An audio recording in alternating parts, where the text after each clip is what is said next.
ഇവിടെ ഗവർണർ ആരിഫ് മുഹമ്മദ് ഖാന്റെ ഒരു കാലാവധി നീട്ടും എന്നൊക്കെയുള്ള ഒരു വാർത്തകൾ പരക്കുന്നുണ്ട്. അപ്പോൾ കേരളത്തിലെ രാഷ്ട്രീയ മണ്ഡലത്തിലും അതുപോലെ ഭരണ തലത്തിലുമൊക്കെ അത് വല്ലാതെ ഒരു ചലനം സൃഷ്ടിക്കാനാണ് സാധ്യത. മാത്രമല്ല ഗവർണറുടെ ഈ ഇടപെടൽ, അതായത് ഈ പിണറായിയുമായിട്ട് കട്ടയ്ക്ക് നിന്ന ഇടപെടൽ BJPയെ ഈ ലോക്സഭാ തെരഞ്ഞെടുപ്പിൽ ജനങ്ങൾക്ക് വോട്ട് ചെയ്യാൻ സഹായകമായി എന്നുള്ള ഒരു വിലയിരുത്തലുമുണ്ട് കേന്ദ്ര നേതൃത്വത്തിന്.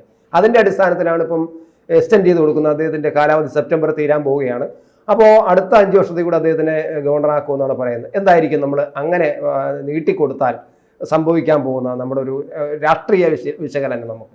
നമുക്ക് ഇതുവരെ ഒരുപാട് ഗവർണർമാർ വന്നിട്ടുണ്ടെങ്കിലും ആദ്യമായിട്ടാണ് ഇങ്ങനെ ഒരു ഗവർണറെ സർക്കാരും ജനങ്ങളും കേരളത്തിലെ ഗവൺമെന്റും സർക്കാരും കാണുന്നത്. അതെ. കാരണം ഈ ഇടയ്ക്ക് വെച്ചിട്ട് ഇദ്ദേഹമാണ് യഥാർത്ഥ പ്രതിപക്ഷ നേതാവെന്ന് പോലും നമ്മൾ ചിന്തിക്കുന്ന തരത്തിലായിരുന്നു ഇദ്ദേഹത്തിന്റെ പല കാര്യങ്ങളിലും ഇടപെടൽ. ഇദ്ദേഹത്തിന്റെ ഒരു രാഷ്ട്രീയ ചരിത്രം പഠിച്ചാൽ മാത്രമേ ഇദ്ദേഹത്തെക്കുറിച്ച്, ഇദ്ദേഹം ആരാണ് എന്നുള്ളതിനെ കുറിച്ചൊരു വ്യക്തത നമുക്ക് വരുത്തുള്ളൂ. സ്വാഭാവികമായിട്ടും ഇദ്ദേഹത്തിന് കാലാവധി നീട്ടിക്കൊടുക്കാൻ തന്നെയാണ് സാധ്യത. അതാണ് സാധ്യത നമ്മൾ കാണുന്നത്. സെപ്റ്റംബർ 6 വരെ അദ്ദേഹത്തിന് കാലാവധി ഉണ്ട്.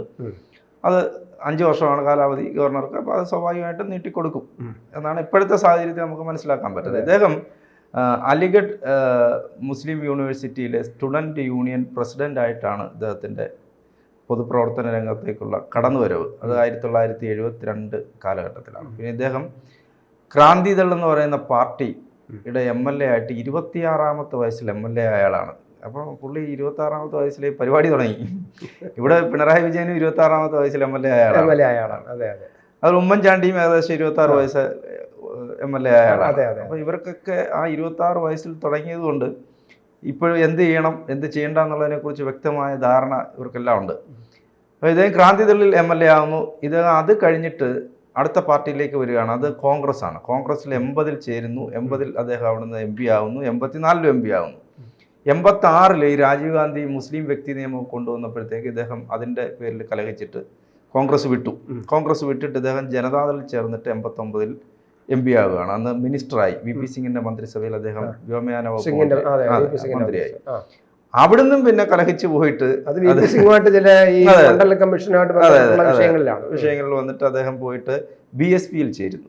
BSPയിൽ ചേർന്നിട്ട് അദ്ദേഹം 98-ൽ MP ആയി. അത് വിട്ടിട്ട് 2004-ൽ അദ്ദേഹം BJPയിൽ ചേരുകയാണ്. BJP ചേർന്നിട്ട് മത്സരിച്ചെങ്കിലും അദ്ദേഹത്തിന് ഇതുകൊണ്ട് പരാജയപ്പെട്ടു. MP ആയി പരാജയപ്പെട്ടു. അപ്പോൾ ഇങ്ങനെ വിവിധ പാർട്ടികളിൽ പ്രവർത്തിച്ചു വന്ന ഒരാളാണ്. 26ാമത്തെ വയസ്സിൽ MLA ആയ ഒരാളാണ്.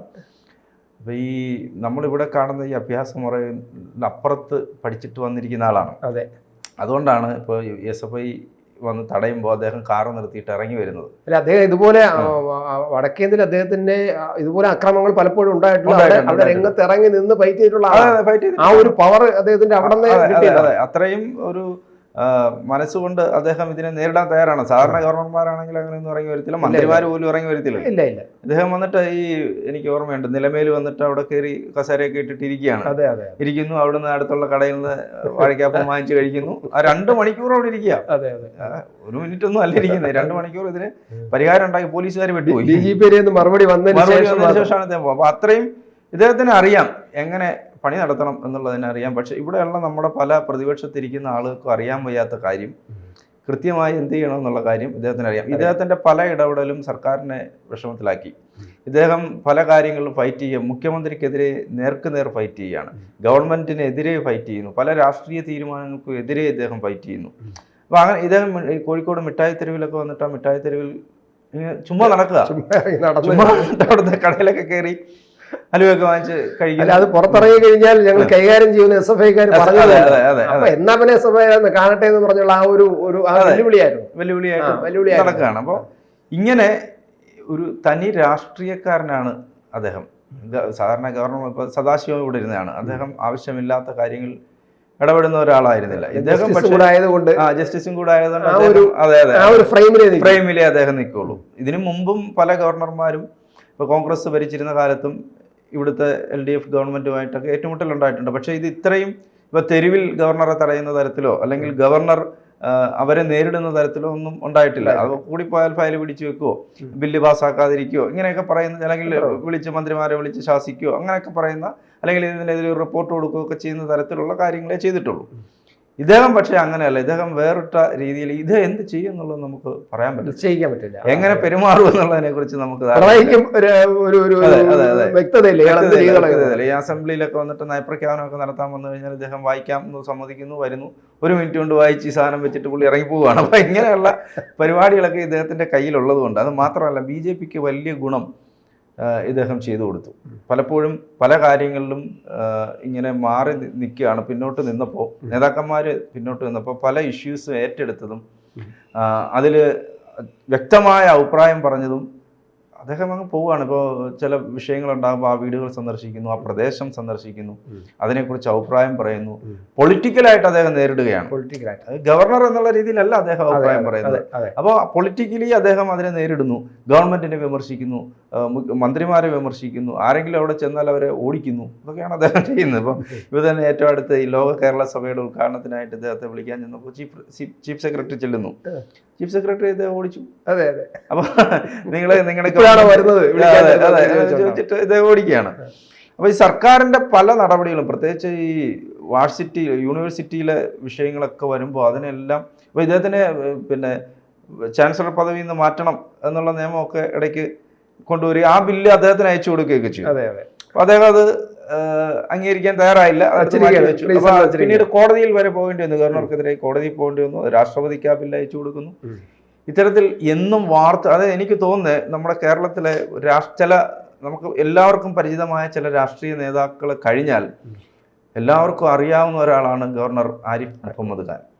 ആ ഗവർണർ എല്ലാവർക്കും അറിയാം, പരിചയപ്പെടുത്തേണ്ട ആവശ്യമില്ല.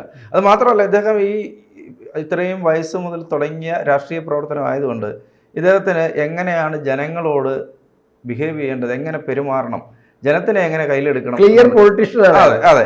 അപ്പോൾ അതുകൊണ്ട് അദ്ദേഹത്തിന് ഈ കാര്യങ്ങളെല്ലാം അറിയാം. അപ്പോൾ പിന്നെ എസ് എഫ് ഐ ഇദ്ദേഹത്തിനെതിരെ ശക്തമായ സമരമുറ നടത്തിയപ്പോഴെല്ലാം ഇദ്ദേഹം അതിനെ ബ്രേക്ക് ചെയ്യുന്ന തരത്തിൽ, ഇത് എങ്ങനെ ഒരു ഗവർണർ ചെല്ലുകയാണ്, എന്നെ അടിക്കൂ, നിങ്ങൾ എന്നെ തടയൂ എന്ന് പറഞ്ഞ് ചെല്ലുമ്പോൾ ഇദ്ദേഹത്തിന് എന്തെങ്കിലും ചെയ്തു പോയാൽ അതുവരെ ഉണ്ടായിരുന്ന സ്ഥിതി മാറും. ഈ ഗവൺമെന്റിനെ വരെ പിരിച്ചുവിടുന്ന തരത്തിലേക്ക് ആ നീക്കം. അപ്പൊ അദ്ദേഹത്തിന് ഇതറിയാം. പക്ഷെ SFIക്കാർക്ക് ആദ്യം ഇത് മനസ്സിലായില്ല.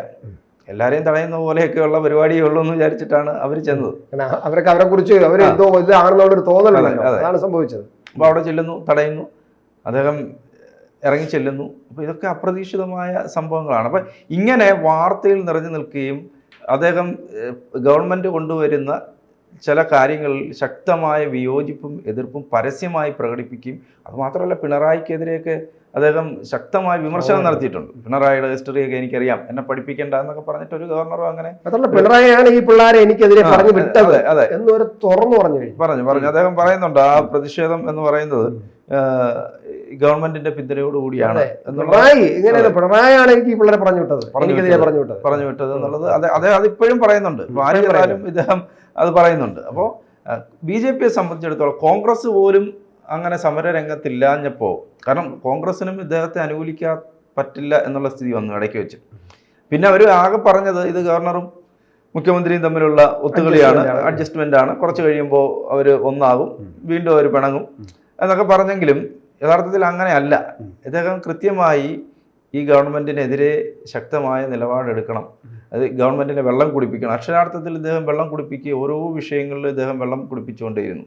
പ്രതിപക്ഷത്തിന്റെ ശല്യമൊന്നും ഗവൺമെന്റിനെ സംബന്ധിച്ച് അത്രയധികം ഒന്നും ഉണ്ടായിട്ടില്ല. അത്രയേ ഉള്ളൂ. ഇടയ്ക്ക് അവർ ചില സമരങ്ങളൊക്കെ നടത്തി എന്നുള്ളതല്ല. പക്ഷെ ഇദ്ദേഹം അങ്ങനെയല്ല. ഇദ്ദേഹം ഒരു ഭരണഘടനാ സ്ഥാപനത്തിന്റെ ചുമതലയുള്ള ഒരാളായിട്ടിരിക്കുമ്പോൾ ഇദ്ദേഹത്തെ എങ്ങനെ നേരിടണം എന്നുള്ളതിനെ കുറിച്ചൊന്നും വലിയ ധാരണ CPM-ന് ഇല്ലാതെ പോയി. അതുകൊണ്ട് ഇടയ്ക്ക് വെച്ച് ഇദ്ദേഹത്തിന് പലതിനും മറുപടി കൊടുക്കണ്ട, അല്ലെങ്കിൽ ഇദ്ദേഹത്തിനെ ഗൗനിക്കണ്ട എന്നൊക്കെ പറഞ്ഞിട്ടൊരു തീരുമാനം വന്നു. കാരണം മറുപടി കൊടുത്ത് വഷളാക്കണ്ട, ഇദ്ദേഹം എങ്ങനെ പ്രതികരിക്കും എന്നുള്ളതിനെ കുറിച്ച് അറിയത്തില്ല, ഇദ്ദേഹം എങ്ങനെ പെരുമാറും എന്നുള്ളതിനെ കുറിച്ച് അറിയില്ല. അടുത്ത സാധനം ഇദ്ദേഹം പഴയ ചരിത്രമൊക്കെ എടുത്തുകൊണ്ട് വന്ന് എങ്ങനെ ഇദ്ദേഹം അതെല്ലാം പോയി പഠിച്ചു, എല്ലാം പഠിച്ചിരിക്കുകയാണ്, ആരാണ് പിണറായി, എല്ലാം പഠിച്ചിട്ടുണ്ട്. അപ്പം അദ്ദേഹം തന്നെ പറയുന്നത് എന്നെ കുറിച്ച് നിങ്ങൾക്കൊന്നും അറിയില്ല എന്ന് അദ്ദേഹം പറയുന്നുണ്ട്. അപ്പോൾ അക്ഷരാർത്ഥത്തിൽ ഫലത്തിൽ ഇത് BJPക്ക് ഈ തെരഞ്ഞെടുപ്പിൽ ഗുണം ചെയ്തു എന്നുള്ളതാണ് ഒരു വസ്തുത. ഈ ഗവർണറുടെ നിലപാടുകൾ, ഗവർണറുടെ ഇടപെടലുകൾ രാഷ്ട്രീയമായി പല കാര്യങ്ങളിലും സർക്കാരിനോടുള്ള BJP പറയേണ്ട പല കാര്യങ്ങളും ഗവർണർ പറഞ്ഞു, ഗവർണർ ഇടപെട്ടു. ഇപ്പൊ സിദ്ധാർത്ഥന്റെ മരണം വന്നു, സിദ്ധാർത്ഥന്റെ മരണമൊക്കെ വന്നപ്പോൾ ഒരു വീട്ടിൽ പോയി ഒരു രാഷ്ട്രീയ നേതാവ് ഇടപെടുന്നത് പോലെ. അതുപോലെ ഞാൻ ഓർക്കുന്നു വേറ്റാരെ മരിച്ചപ്പോഴും എല്ലായിടത്തും ഒരു പെൺകുട്ടിയുടെ എന്തോ ഒരു വിഷയം വന്നപ്പോഴാണ് അവിടെയും അദ്ദേഹം ചെല്ലുന്നു, അവരെ അവിടെ പോകുന്നു. അപ്പോൾ അതായത് ഇദ്ദേഹം ശരിക്കും പറഞ്ഞാൽ കേരളത്തിലെ പ്രതിപക്ഷ നേതാവ് എങ്ങനെയാണോ ആക്ട് ചെയ്യുന്നത് അതുപോലെ ഇദ്ദേഹം എല്ലായിടത്തും പോയി. ഇദ്ദേഹത്തിന് ജനങ്ങൾക്ക് ഇഷ്ടമാണ്. പല കാര്യങ്ങളും വിയോജിപ്പ് ഉള്ള ആളുകളുണ്ട്, പക്ഷെ ഇദ്ദേഹത്തിന്റെ ഇത്തരം ജനകീയമായി നിൽക്കുന്ന അല്ലെങ്കിൽ ഗവൺമെന്റ് ജനം പറയാൻ മടിക്കുന്ന, എതിർ രാഷ്ട്രീയ പാർട്ടിക്കാർ പറയാൻ മടിക്കുന്ന പല കാര്യങ്ങളും കൃത്യമായി ഇദ്ദേഹം പറയുന്നു. ഈ സർക്കാരിനെ വെള്ളം കുടിപ്പിക്കുന്നു. അതിന്റെ ഫലം ഉറപ്പായും BJPക്ക് ഈ തെരഞ്ഞെടുപ്പിൽ കിട്ടിയിട്ടുണ്ട്. കാരണം പല വിഷയങ്ങളിലെയും പൊള്ളത്തരങ്ങളൊക്കെ തുറന്നു കാണിച്ചത് ഗവർണറാണ്. അപ്പൊ എന്തായാലും ഇദ്ദേഹത്തിന് ഈ സ്ഥാനം നീട്ടി കൊടുത്തത് കൃത്യമായിട്ടും ഇനിയും വെള്ളം കുടിപ്പിക്കും. അടുത്ത കോൺഗ്രസ് ഗവൺമെന്റ് ആണ് വരുന്നതെങ്കിൽ പോലും ഒന്ന് സൂക്ഷിച്ച് കാര്യങ്ങൾ കൈകാര്യം ചെയ്യുക എന്നുള്ളതാണ് നമ്മൾ ഈ ചർച്ച നമുക്ക് മനസ്സിലാവുന്നത്. എന്തായാലും പിന്നെ ഇതിനിടയ്ക്ക് എനിക്ക് ഒരു ചെറിയ അഭിപ്രായം പറയാനുള്ളത്, നമുക്ക് അതും പറഞ്ഞങ്ങ് നിർത്താം. ഈ SFIക്കാർ ഇദ്ദേഹത്തിനെതിരായിട്ട് ഒരുപാട് സമരം നടത്തിയപ്പോൾ എല്ലായിടത്തും ഇവർ വെച്ച പോസ്റ്റർ നമ്മളൊന്ന് ശ്രദ്ധിച്ചു, പോസ്റ്ററും ബാനറൊക്കെ നമ്മൾ ശ്രദ്ധിച്ചിട്ടുണ്ടോ എന്നറിയില്ല. സംഘിക്കാൻ ഗോ ബാക്ക്, സംഘിക്കാൻ ഇവിടെ വേണ്ട എന്നൊക്കെ പറഞ്ഞുള്ളതാണ്. സംഘി ഖാൻ, അദ്ദേഹത്തിന്റെ യഥാർത്ഥ പേര് ആരിഫ് മുഹമ്മദ് ഖാൻ എന്നാണ്. ഈ ആരിഫ് മുഹമ്മദ് ഖാൻ എന്നുള്ള ആ മുഹമ്മദ് എന്നുള്ള പേര് അവർ ഉപയോഗിച്ചിട്ടില്ല SFIക്കാർ.